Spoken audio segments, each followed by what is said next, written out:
প্রিয় বন্ধুগণ, মাত্র ৬টি কাজের মাধ্যমে ইসলাম বিবাহকে সম্পূর্ণ বলে ঘোষণা দিয়েছে, আখ্যায়িত করেছে।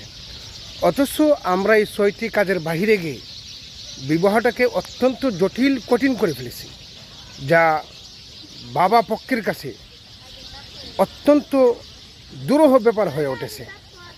তো যে ৬টি কাজ করলে বিবাহ বন্ধন সম্পন্ন হয়ে যায়, এর মধ্যে 2টি হলো ফরজ, একটি হলো ওয়াজিব, আর বাকি 3টি হলো সুন্নাহ। ফরজ 2টি হলো প্রস্তাব এবং গ্রহণ। 2 নম্বর হলো কমপক্ষে 2 জন সাক্ষী নির্ধারণ করা। একটি ওয়াজিব হলো মেয়ের জন্য মোহর বা কাবিন নির্ধারণ করা।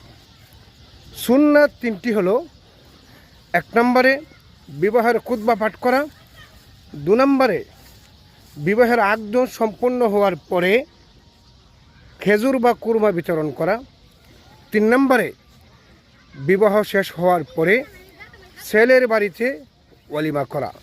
এর বাহিরে বিবাহের জন্য ইসলাম কোনো কিছু নির্ধারণ করে নাই। এটা আমাদের ব্যক্তিগত কাজ, যার ফলে আমরা অনেক সময় অপদস্থ হতে হয়, বেইজ্জতি হতে হয়, লাঞ্ছনার শিকার হতে হয়।